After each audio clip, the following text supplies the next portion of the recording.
Hello and welcome back to the Crash Bandicoot Insane Trilogy Let's Play on Crash 2 Insane Edition. And last time we took care of our contractual obligation with Polar and basically did every Polar Bear level except for the secret Totally Bear level, which thankfully that was not included in the contract.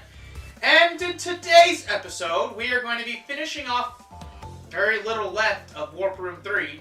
We're also going to be doing the bulk of Warp Room 4. Warp Room 4 is infamous as it features some of the hardest levels in Crash 2. From what we've experienced thus far, that could be saying a lot. But no other way than start down this road to ruin that we've wrought upon ourselves. And, I've been wanting to mention this for quite a while now. I haven't really had much of an opportunity because of the pacing of all these levels and whatnot, and other reasons, I'm sure. But I think the soundtrack of Crash 2 is definitely a step up from Crash 1. I think I mentioned as much during the Crash 1 Let's Play, but the soundtracks for Crash 2 and Crash 3 are much more energetic overall compared to Crash 1's more laid-back and atmospheric kind of soundtrack. You can definitely tell the difference when you listen to music from Crash 1, Crash 2, and Crash 3 back-to-back. Crash 2 and Crash 3 music is cut from much more of the same cloth compared to Crash 1, which largely felt like its own thing in the music department. Arguably kind of in other departments as well, when you're looking back at the original PS1 versions. It's kind of muted in the remakes, to be sure. So we have a Death Root platform. I can tell you with certainty that there is a gem at the end of it, but there's also a crystal we have to worry about. So we need to continue down this path, as we can. There's the crystal, right there. I think I can get the crystal and maybe get back to the Death Root platform. Alright, so get the crystal, get the checkpoint. I'm going to try and backtrack to get to the Death Root platform. And let me tell you, the amount of trial and error I went through this level doing the Death Root first, having to backtrack for the crystal. Oh boy, that is just a whole nother level of annoyance. But yeah, Crash 2 soundtrack, there are some bangers in here. And I haven't been able to mention it much, but I think the music track for Hang 8, the water bike levels are great. I highly recommend looking that up separately on your own time. The music playing for this level is really good. I don't know if you can really hear it while I'm talking. And we have an enemy throwing logs at us. Kind of reminds me of Donkey Kong a bit. Because, barrels are made of wood. Logs are basically wood. Yeah, pretty interesting coincidence. I'm noticing a lot of that coming back to Crash and Spyro. There's actually an enemy in the original Spyro, towards the end, that throws TNT barrels and metal barrels. I have to wonder if they were inspired by Donkey Kong when they did that. But did Donkey Kong really invent the barrel-throwing enemy? I mean, when we really think about it as a concept, is that really copyrighted and exclusive to Donkey Kong? Probably, because, Donkey Kong dates back quite a number of years. I know what you're thinking, Donkey Kong's not that old. There is a difference between the Donkey Kong that most people know from the 80s and the Donkey Kong that people like me are more familiar with from the 90s with Donkey Kong Country and all that stuff. There's also a whole nother side of Donkey Kong that's more so of an arcade kind of experience. If you ever watched the Disney movie Wreck-It Ralph, Ralph's design, the main character, is largely based on the arcade Donkey Kong, not so much the modern Donkey Kong, and is also based on the Donkey Kong game itself. And I'm bringing this up because, well, there are a lot of interesting connections between the Donkey Kong Country series and the Crash Bandicoot series. For one, the way they handle game percentages. In Crash Bandicoot, sometimes the percentage, if you're going for absolutely everything, sometimes the percentage goes over 100%. That happens in the Donkey Kong Country trilogy as well. Every single one, I believe, you can get more than 100%. 101%, 102%. I think in the third one you can go all the way to 103%. I think maybe even more than that. It gets pretty crazy, let me tell you. Anyway, you can get one gem and one crystal here.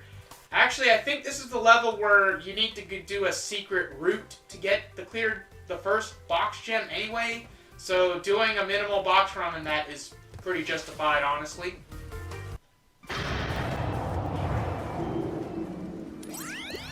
Crash, my boy.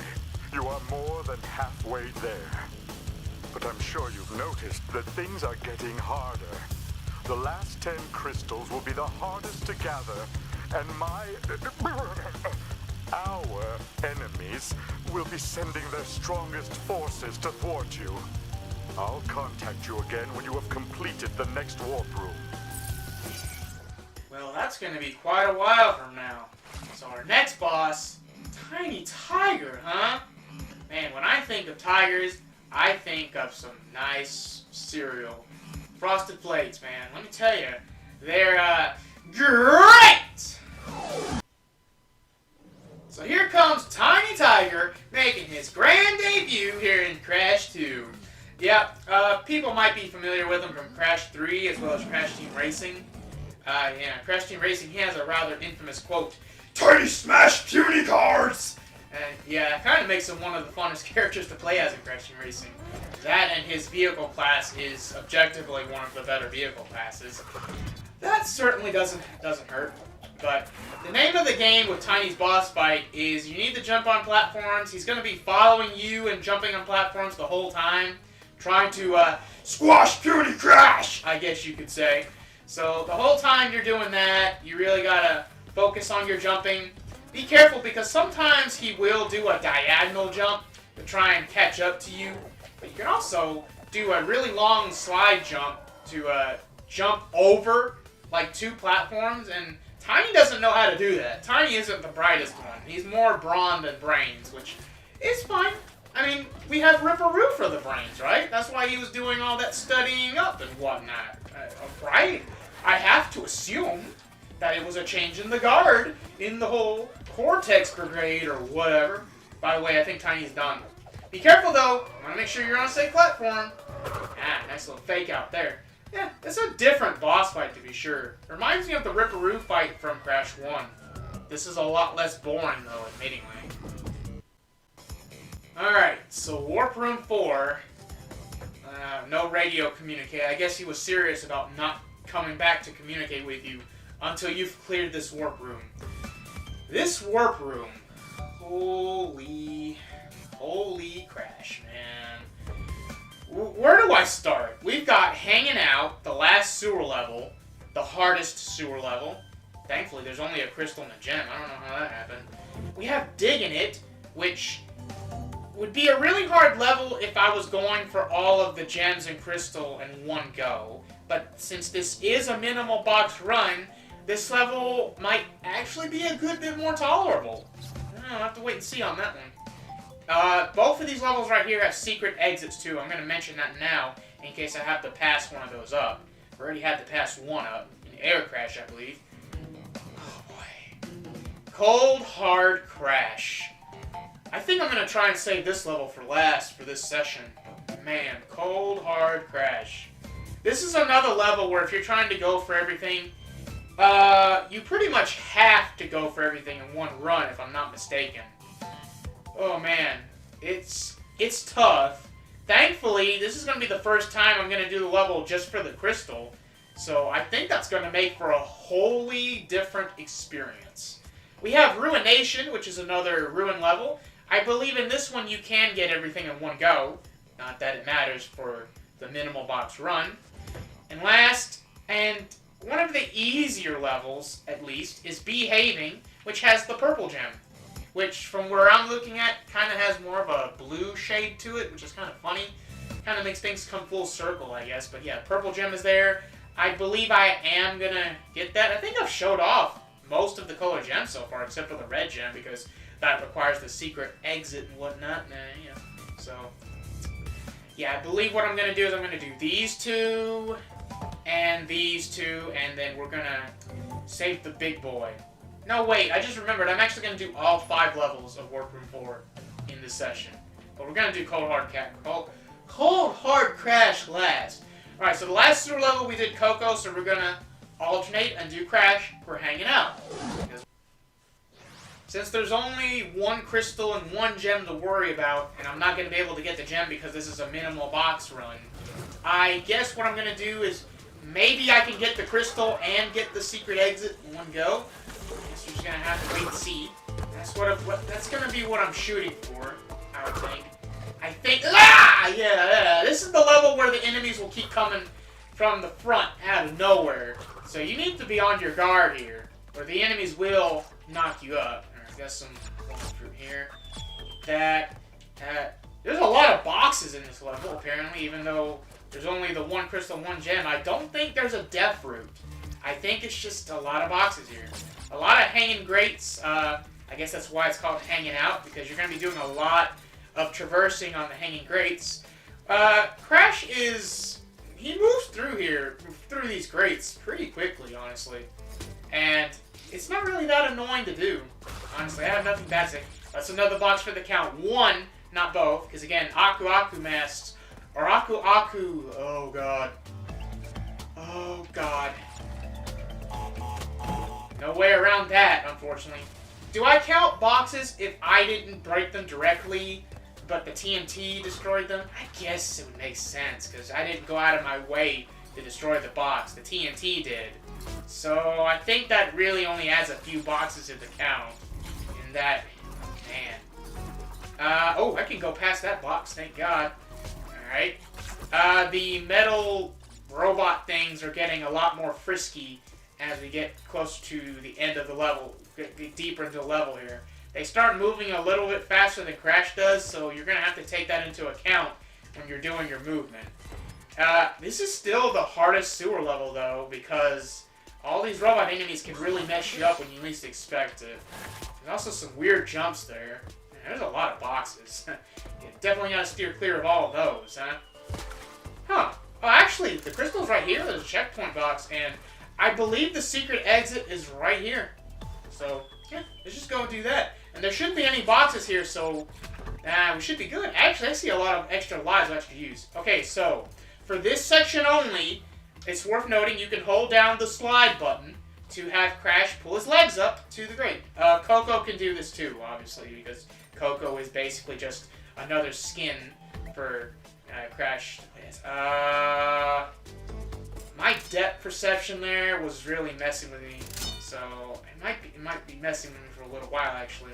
So this is probably gonna go slower than it should, slower than it could, because you know I gotta try and read the robot enemies the best I can, which is oh god, this is starting to get bad. I'm glad there's all these extra lives here to help alleviate some of this stress though. Oh god, ooh boy. Ooh boy. Oh boy! Alright, I think we're home free. You can just use the jump button to jump down from the grate, thankfully. So here's the secret exit. The secret exit for hanging out unlocks the level Totally Fly. Totally Fly, think of it like the forest levels, like Turtle Woods and the Pits, but well, as much in the dark as Insane gets. It's not pitch black, but pretty close. You'll have to collect fireflies and light up the level. There actually is a level like that in Warp Room 5, believe it or not. But that's going to be the next episode, and it's going to be the last episode of Crash 2. So we've unlocked Totally Fly, Totally Bear, and the secret entrance, I guess you could say, for Air Crash. We haven't done Snow Go yet, and we still haven't done Road to Ruin. That has a secret entrance as well. I believe that's the one in Digging It. So we're going to go right back to Warp Room 4, and we're going to do Digging It next. Oh boy. So remember the aesthetics of the boulder levels, where they were kind of like the forest levels, but a lot more snowy? Welcome to Digging It. This is basically the boulder level aesthetic, but in a different, somewhat unique level trope. And we also have some unique enemies here. We have, we'll call them piranha plants, I guess. Piranha plants that shoot seeds at you, exploding seeds. And they're also protected by spiky vines, so that's gonna hurt if you're not careful. But you're probably wondering why this level's called Digging It. Well, you might find out soon. I don't think we're gonna be there yet. Reminder, Akus are kosher, checkpoint boxes are also kosher for the minimal box run. Those will not count towards the total. Thankfully. Yeah, you can tell this is a boulder level in the right direction because we have speed boosters for no real reason. Alright, so avoid the seeds. Thankfully, they're lit up in the remake, so they might be a little easier to detect. Let's try to avoid those boxes. The speed booster looks nice, but boxes, not so much. We're not trying to destroy boxes here. I'm trying to be on vacation from boxes, don't you know? Alright, Aku Aku, that's very nice. That said, getting a triple Aku Aku would be quite the double-edged sword because, yeah, I'll be invincible, but I'm probably going to wind up destroying a lot of boxes incidentally. So I'm definitely going to have to use my best judgment in situations where I can actually get the invincible triple Aku Aku of Doom. And we have the electric gates from the boulder level, the second boulder level as well. It's pretty interesting how that happens. Like, you go through the boulder levels, you get a somewhat unique aesthetic, and you actually do get to go through levels that are proper and with the aesthetic of the snowy wilderness instead of the forest like Turtle Woods and the pits. It's a nice change of pace, definitely.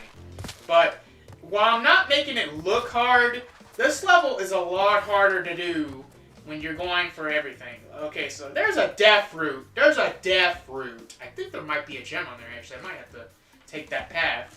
But then you have the other path. So not only do you have to take a death route, you have to go through a regular path. So I would assume, I think the way you have to do it is that you go through the death route first, and then you backtrack through the other route. Or you can go through this like halfway, get some boxes out, and then backtrack halfway. I don't know. I always dread levels like this where I have to do a lot of the back and forth backtracking to get everything in Crash 2. That's one reason why some people argue it's harder than Crash 1 to get 100%. And I can definitely see the argument why. Let me tell you. This level is frustrating to do, to try and get all the gems and whatnot. But thankfully, this is a minimal box run, which probably cuts out most of the difficulty, honestly. I'm not really struggling too much other than trying to make sure I time the seeds and whatnot. There's also some bees to worry about. The bees will start chasing you, and if you're not careful and they touch you, they'll sting you, and it hurts. And, well, Crash's reaction's hilarious. He'll actually kind of blow up like a balloon almost. I almost want to show it off, but I think I'd rather not. I don't want to die more than I have to. I mean, my life count is pretty healthy right now, and I really don't want to ruin that mojo. But thankfully there was a clear gem on the death route, but there's also boxes. So, yeah, that doesn't really alleviate the issue very much, does it? Okay, so the secret exit is somewhere around here, but I don't have the crystal yet, so we're going to have to come back to that. So let's just keep going through the level until I hopefully get the crystal. Hopefully the crystal wasn't on the other path. How much you want to bet it is on the other path that I bypassed? Oh man, how much you want to... I'm starting to think. Yeah, of course that would happen. The crystal is on the other path, not the death route. Ugh, I don't know why they do this with the freaking crystals, man. This is like the 4th level where it's pretty easy to miss the crystal. Now I'm going to have to backtrack. I think there's going to be some bees coming. Well, maybe I'll get to show off the bee death animation. That would be... nice, but the bees, for some reason, they're not coming after me. And that's going to be 4 boxes to the count for no reason. Alright. Just backtrack to get the crystal, I guess. I guess if I die, I'll just go back to that checkpoint. Oh yeah, it's right here. Well, hopefully we don't have to go too far into this to get the crystal. Or a surprise attack by the bees. Oh, by the way, on this darker ground, if you spin, you'll actually dig into the ground. Which is pretty cool. Oh, there we go. There's the death animation for the bees. The Crash blows up like a balloon. Pretty hilarious, honestly. I'm glad I got to show that off. Hopefully that'll be the only death I have to show off. I'm trying to get this darn crystal. Ah, man. Freaking pesky. This crystal. But if you dig underground, you can avoid the bees, thankfully. Yeah. There we go. Alright, we got it that time. Gotta be very careful here. Man, there's a lot of interesting stuff going on this route. If you're underground, you can defeat the plants in a spin attack. Normally, that wouldn't fly because, yeah, they're protected by the vines and everything. Had to destroy some boxes incidentally. Alright, we got the crystal. I'm pretty sure after you get the crystal, if you die, you're good. You'll keep the crystal just like any other gem, thankfully. So you don't have to worry about that, hopefully. Board. Don't think I have to worry about that bee. Go through these speed boosters and get some Wumpa fruit. Alright. Well, I got the crystal, so I can go ahead and show off the secret exit now. Alright, see this plant all by his lonesome? Jump on him, body slam, boom, secret exit. Crash, I haven't got much time. Cortex has almost completed the new space station. Something's not right with his statements. Beware the tricks he's coming. Well, to be fair, Cortex was the one that said he wouldn't communicate with us again. Coco is an exception, though, and actually, this is pretty good timing. I think we're overdue for another level with Coco. And I think the next level is Ruination anyway, so it's the second Ruin level. So yeah, the timing seems to line up right. Thank you for reminding me, game. So Ruination is actually a lot like Road to Ruin. It's mostly a new level design, but there's going to be a few sort of callbacks, like here. In Road to Ruin, there was a regular box behind 4 boxes, but here, there's a Nitro, so if you try to do the whole spin blitzkrieg thing like you like to do, you might get punished for it here in Ruination. Yeah, point for point, Ruination is a harder Road to Ruin. But yeah, they're throwing the checkpoint box that early. That should tell you everything you need to know about this level. There's also a lot more explosives. So yeah, there's a lot of boxes here. There's 84 boxes.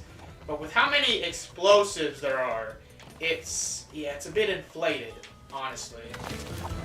Be careful with the Nitro. Sometimes you'll jump over them and they'll bounce up and they'll hit you. There's also a hidden Aku Aku there. It's not really visible to the camera, so keep that in mind. You have to hit that exclamation point box, because if you don't, the Nitro won't count when you hit the green exclamation point box later on. Green gem path.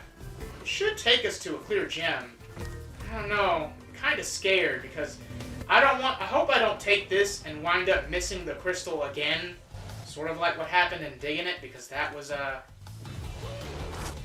yeah, that was pretty annoying. Also, having to wait the time. So trying to time those logs. Hello, Aku. I'm glad you could join us for the 10th attempt of this, something like that. Timing the logs is very difficult when I'm trying to talk over it. So whenever I'm going to deal with these for this route, I'm actually going to have to be silent for the sake of concentration. Please forgive me.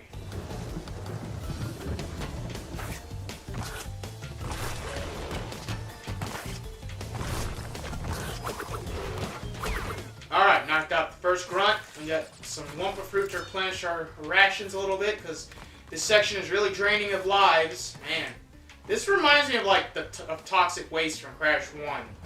I think this section actually might be a little harder though, because of all the tiny platforms and whatnot. Aku Aku helps, but only so much when you're also dealing with bottomless pits.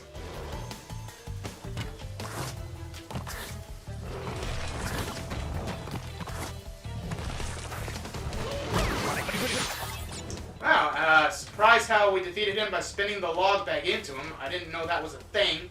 It's a very risky thing, but it's apparently a thing you can do. I'm glad I had that Aku Aku as a backup, because I don't know what would have happened otherwise. Thankfully, I think there's going to be another Aku coming up. This one not so hidden, because they knew how hard this was going to be, I guess. Oh, this Wumpa fruit. Ugh, man. Oh. Alright, another moment of silence.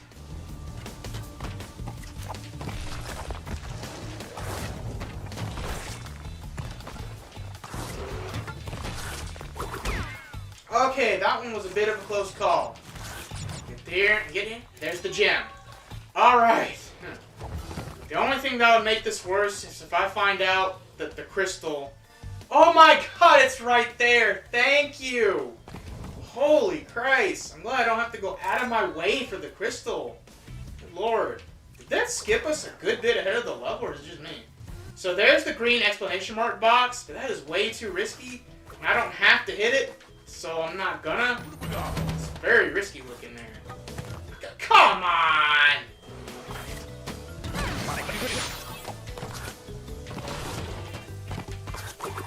At least that one I can brute force with the Akus. Thank God, man. Jesus. Yeah. I forgot about the log throwing thing that gives Ruination the edge over Road to Ruin in terms of difficulty. So, you do have to worry about the purple gem here, but there's a very interesting situation with that gem that you're fixing to find out. There's also, well, somewhat appropriately, more ground you can dig into. And I say somewhat appropriately because it would have been more appropriate in the level called Digging It. But actually, Digging It didn't have as much of this ground. Well, at least the route that I took. The bees are buffed, though. Instead of like a single bee coming at you at a time, it's going to be like a group of bees. Like there, you saw that. Good thing when you're underground, the bees can't get you. Neener, neener, neener. Bees aren't going to get me, aren't going to sting me today. Thankfully. You got to slide under the electric fences. What is that box? Well, you know what? I'm not going to find out. Keep jumping over the nitros. Get hit by the bees. I think the bees destroyed some of the nitro, incidentally. I'm glad we have all that Aku mojo helping us out. And all these checkpoint boxes, good lord, we're kind of spamming them a little bit here. I mean, maybe it's kind of justified because of the aggression of the bees, but I don't know, man. I think I'm good. I think that freaking guy with the hammer knocked out the Aku very last minute there.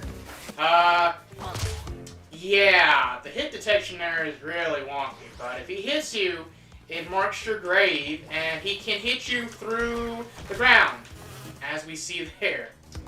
The death count is already starting to rack up again here. I don't know if we're going to have another Road to Ruins, or, sorry, Ruination situation. Ruination situation, that's actually kind of fun to say. Let's keep running away from the bees. Oh, man, that was some good timing there. Wait, what is all this about? Normally when I jump in the nitro, it blows up, but this time around it didn't. Oh, a warp? Are we going to a secret warp room? No, ooh, secret path. Cool. What are we? Hey, look, isn't that the mole from, the pits and, Turtle Woods? Man, I'm not used to seeing them from that. Ooh, purple gem. Easiest secret route ever. Wait, does the secret route continue? Well, okay. I guess we, can see what's going on here. All these bullets flying at me. I'm pretty sure I don't want to touch them. Correct me if I'm wrong in the comments. Maybe I do want to touch them. Oh, nitro. I don't know if I can crouch under that. I think I'm going to actually have to do that. Or I can just get hit by the armadillo. Yeah, that works too. Well, I didn't want to know what was in that secret path anyway. We got the purple gem, and that's all that matters. And somehow I survived the hammer that time. Sometimes the hammer of judgment can come down on you, and sometimes it just won't. And that's pretty cool to happen. So yeah, that's a very interesting secret right there. You go on the nitro staircase, and you go to the purple gem. And the game trains you to avoid nitro. So that's going to be your instinct to avoid the nitro staircase. But if you do, you don't get the purple gem. It's quite the interesting conundrum, isn't it? Yeah, it's really weird, honestly, how they do that. And I just sped right into that electric cape. No regards to anything else. Funnily enough, I think my death counter here might actually be higher than Digging It, even though this is definitely the easier level by far. I survived the bees. Alright. I survived the bee-apocalypse of 2020. Alright. Checkpoint. Can avoid the bonus room, thankfully. That's one advantage of minimal boxes. You don't have to do bonus rooms. Right? Knocked out the farmer. I think it's the farmer. I don't know what to say. Crystal.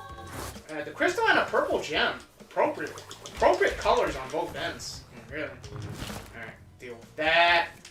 I figured that was going to be one of those plants because I saw a platform like that. Go under the ground, because of course we do. You can still get Wumpa Fruit while you're under the ground. That's pretty cool. Alright, we got a pointless pit of doom. Got the green box. Be careful there. That's why the box count's so high. Look at all the Most of the boxes are from Nitro. It's kind of crazy. So, yeah, definitely way more deaths than I would have liked, but still a fairly fast level when you don't have to go for everything. Very nice. But now, we're moving on to the star of the show. The star of this episode, and what will probably be an epic finale.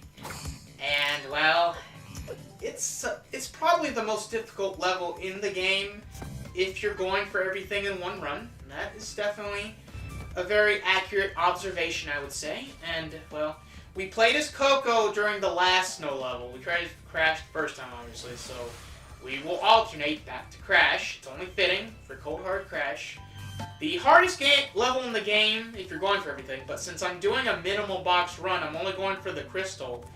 Let's see how different this level can be. So, in the second snow level, Snow Biz, I think, I usually get them mixed up. The first one I think is Snow Go, and the second one is Snow Biz, one of them. I get them mixed up all the time, I don't think it's a big deal.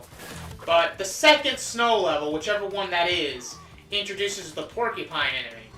And yeah, the porcupine enemy is a good bit harder than the penguin or the seal. They're really pretty passive creatures for the most part, but the porcupine is rather active. And I don't know what went wrong with the ice physics there. The ice physics in Crash Bandicoot Insane can be really weird. I mean, the ice physics in the original Crash 2 could be weird as well. I'm just going to be fair here. Because, you know, ice physics in general in video games can be quite the hassle sometimes. It's very rare I've played a game with ice physics that are super tolerable, honestly. Which, it kind of makes sense, but at the same time, no. It's kind of annoying to deal with. So yeah, first death, and I don't even know if we really count as legit. I'm not really counting deaths. I'm gonna get all the checkpoints though. It's called. Look at how many boxes there are. I think this is the level in the entire trilogy with the highest box count. Correct me if I'm wrong. Maybe there's a level in Wart that has a larger box count. I know there's a level in Crash 3 that has a lot of boxes that requires a lot of back and forth too, but not to the degree of Cold Hard Crash. Alright. So we got the bouncy. Can I crouch under it, or can I just go around it? Man. But thankfully you can do that. I did say bouncy crates can have up to 4 hits before they get destroyed on the 5th one. Okay, that icicle is going to destroy the TNT. If the TNT destroys that box, which it did, that doesn't count. Because the TNT destroyed it, not me. Alright, so boxes, porcupine, and an exclamation mark box, which I assume I'm going to have to hit. Doing pretty good getting the Aku Akus. I think I actually need to destroy these boxes, unfortunately, to get that porcupine, out of his hiding spot. So I don't think I'm going to count those boxes since that might be essential to progress in the level. There's not really that many boxes that you have to break, so that's interesting. Yeah, these metal boxes here won't activate unless you activate that box. So 2 boxes had to get slaughtered, unfortunately. Surprising amount of Aku Akus, which is helping out, but I'm not sure if we passed the death platform. The death. Oh, there. Wait, but I died earlier. You remember when I slipped off the ice, I died. So why is the death platform here? Wait, does this work? What? Okay, that ain't right. Get me out of here, by the way. I don't want to do this. I don't have to. Please get me back. Thank you. So anyway, I'm going to take a little bit of time to explain the whole shenanigans with Cold Hard Crash. So, in order to get all of the boxes, not the second gem. The second gem is on the Death Root platform there, right? It's at the end of it. But here's the thing. You have to go through the Death Root to get all of the boxes. But here's the weird thing. At the end of the Death Root, there's an exclamation mark box you have to hit in order to activate the boxes earlier in the Death Root. So you have to go through the Death Root once forward, once backwards, and then you have to come back, and I think that's when you have to hit this checkpoint over here. I'm going to hit it right now, by the way. It's just a whole mess. It's a lot easier to show than it is to explain, but since I'm not going for that sort of thing, you know, I have to try my best to explain it, but trying to 100% Cold Hard Crash is, for lack of a better word, a mess.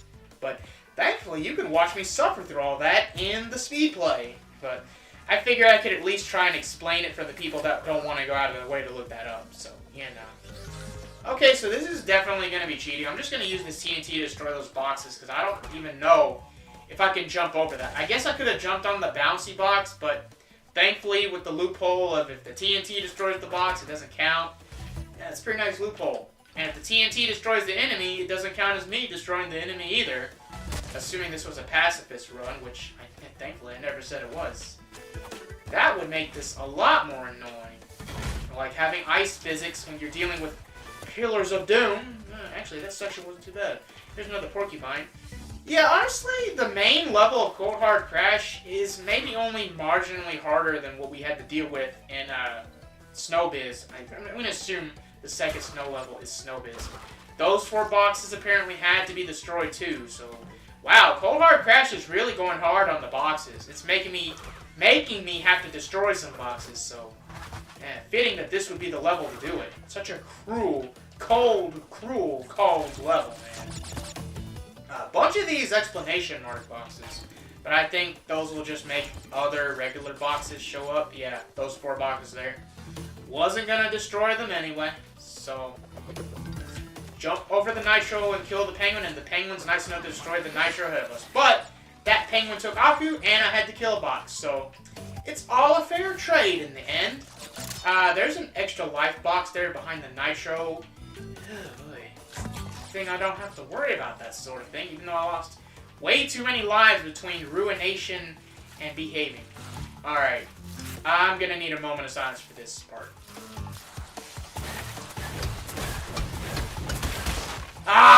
Why did I have to destroy the box at the last minute? Well, didn't want to get crushed by the pillars, because getting crushed by a pillar will only take away one hit point, thankfully. Crushing isn't an instant death in the Crash Bandicoot series, at least not in the trilogy. Maybe in another Crash Bandicoot game that I'm not thinking of, maybe it is. Someone in the comments can remind me, I'm sure. And now we have the porcupine enemies in a 3D landscape, and honestly, you can tell that they were designed for the 2D instead of the 3D because they look kind of weird moving around in the 3D. I'm not going to lie, and they're a good bit easier to avoid, too. It's kind of hilarious. If I hit an enemy and it hits a box in the distance, that, too, won't count towards my total. It will count towards that enemy's total, don't you know? Alright, jump over there. Checkpoint and the green box right next to one another. Surprisingly little nitro. There's a lot of nitro in the death route. So that's actually kind of surprising that the count didn't go up that high. I mean, if you're just going through this level for the crystal, it's really not that bad. It's really only bad if you're going for both of the gems, because as I tried to describe, it really is kind of a mess. Thankfully, you can watch me suffer through that without commentary. But, alright. So, hey, that was Cold Hard Crash, just the regular crystal run, for better or for worse. Oh, man. So we're going to come back to the warp room. There should be an intermission, but after that intermission from Cortex, we're going to end the episode there, because for the final episode, which is going to be the next one, that's when we're going to do the final warp room and the final 2 bosses. I think it's better to have the next boss be the start of the next episode. So this is going to be the end of my commentary right here. So hope you guys enjoyed it. See you next time for Warp Room 5 and the last 2 bosses of the game.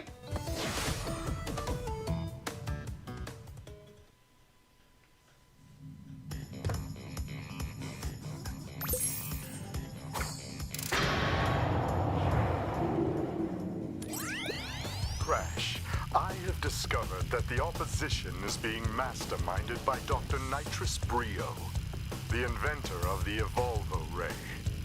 Brio was responsible for our misunderstandings in the past. He forced me to assist him in his plot for world domination, and he's at it again. He will attempt to stand in our way. Be on your guard, Crash. Deliver the crystals to Engine.